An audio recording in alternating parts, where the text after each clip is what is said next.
There is a woodworker in the Philippines running her entire business from a 12 square meter spare room. No lease. No commercial equipment. No business loan. Last month, she made just over $3,000 selling small wooden home accessories on Etsy. There is a man in rural Portugal doing the same thing from a converted garden shed. A woman in Kenya doing it from her backyard between school pickups.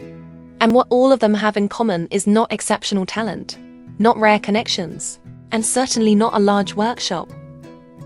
What they share is a simple but powerful shift in how they think about their craft. They stopped treating woodworking as something they love to do, and they started treating it as a business they choose to run. Today, we are going to show you exactly how that shift works, the real numbers behind it, and the specific products and strategies that make $3,000 a month not just possible, but repeatable, without spending a single dollar on a workshop lease. Before we get into the numbers, let us address the most common misconception that keeps skilled woodworkers from earning what their work is genuinely worth. Most people believe that to run a real woodworking business, you need a professional workshop, a dedicated commercial space, industrial machinery, a dust collection system, a spray booth, and all the fixtures that come with it. That belief alone is responsible for more unrealized potential than any skill gap ever could be. The reality is that the woodworking products with the highest profit margins are almost universally the ones that require the least space and the most modest tooling to produce. The market does not pay a premium for the size of your workshop. It pays a premium for the quality of your finish, the thoughtfulness of your design, and the story your work carries. And all three of those things are available to someone working at a sturdy table in a spare room with a handful of quality hand tools. So what does the product landscape actually look like for a home-based woodworking business in the current market? If you look at what is consistently selling on platforms like Etsy, Facebook Marketplace, and at local craft markets around the world, a clear pattern emerges. The top-performing products fall into a narrow set of categories, and they are not the large, expensive pieces that most woodworkers dream of building. They are small, decorative, deeply giftable, and highly repeatable items that buyers return to again and again. We are talking about handcrafted wooden serving boards and charcuterie sets, geometric wall art panels made from reclaimed timber, personalized wooden signs, name boards, and house plaques, minimalist floating shelves in natural and stained finishes, wooden candle holders, trinket trays, and desk organizers, plant stands and propagation stations, and perhaps the most underrated category of all right now, wooden kitchen accessories in a japandi or wabi-sabi aesthetic, which are commanding extraordinary prices relative to the material cost involved in producing them.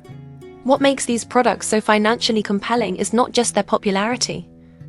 It is their margin structure. A set of 2 matching wooden candle holders might cost you $2 in materials and 40 minutes of work to produce.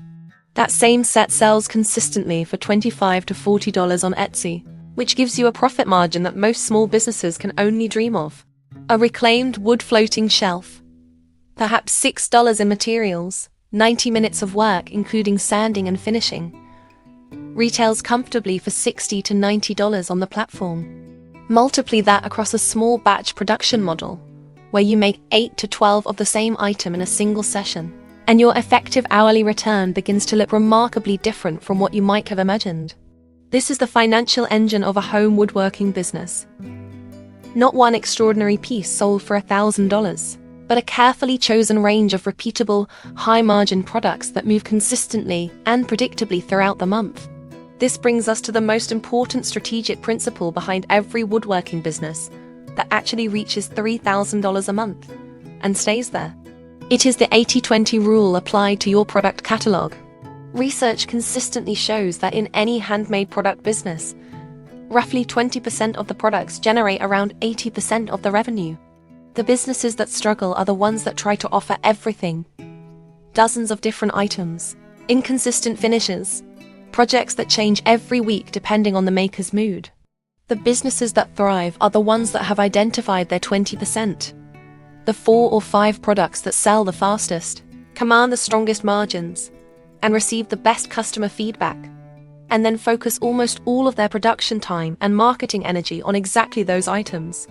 If you are starting out, this means making a deliberate decision to test a small range of products, tracking what sells and ruthlessly cutting what does not. If you have been selling for a while, it means looking honestly at your sales history and asking which items are really carrying your revenue and which ones are quietly consuming your time without justifying their place in your catalog.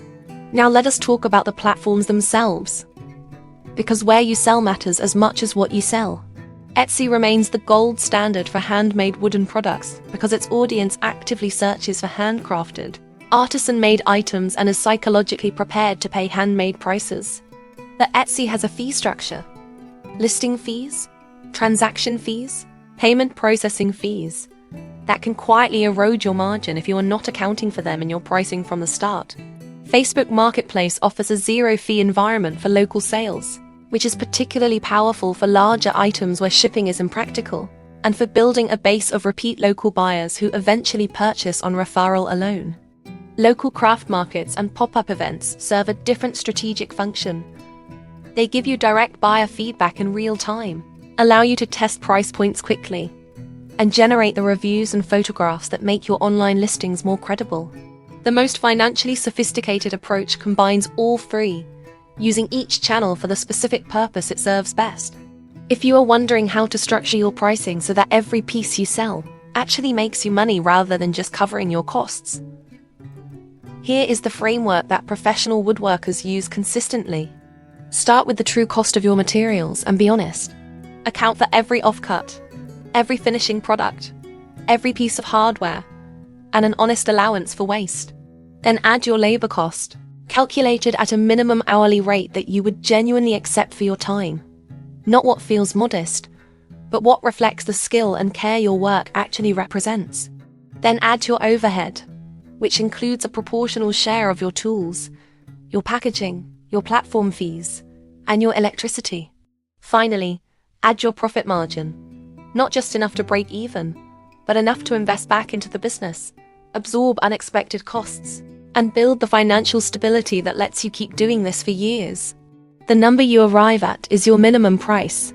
What most new woodworking business owners discover when they complete this calculation honestly for the first time is that they have been significantly undercharging, sometimes by 30, 40, or even 60%.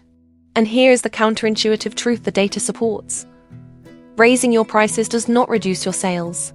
In the handmade marketplace, buyers interpret price as a signal of quality. A shelf priced at $40 reads as a craft project. The same shelf priced at $85 reads as artisan furniture. The product is identical. The perceived value is entirely different. Before we close, let us talk about the one thing that separates every woodworker who makes consistent income from every woodworker who stays perpetually at the hobby stage. It is not skill. It is documentation. The woodworkers who build real businesses photograph every piece they produce before it sells. They track every sale, every material cost, every hour worked. They build a growing library of product photographs that make their listings look established and trustworthy. They respond to customer messages quickly and professionally. They ask for reviews after every sale and use the feedback to refine their product range. They treat their Etsy shop or their Facebook page not as a side project, but as a real business that deserves real attention. None of this is complicated. All of it is consistent. And consistency, over a period of 6 to 12 months, is what turns a woodworker who occasionally sells a piece into one who reliably generates $3,000 a month or more. From a spare room, a garden shed, or a backyard workshop, without paying a single cent in lease fees. Your workshop does not need to be large to be valuable. Your tools do not need to be expensive to produce beautiful work. What your business needs is clarity. Clarity about which products to make, how to price them honestly, where to sell them strategically, and how to treat every customer interaction as the foundation of something larger than a single transaction. The woodworkers making $3,000 a month from home are not exceptional people with extraordinary advantages. They are skilled, consistent, and intentional. And if you are watching this, those three qualities are already within your reach. If this video gave you a new way of seeing what your craft is worth, please consider subscribing to this channel. We are building a community at the intersection of craft and financial intelligence.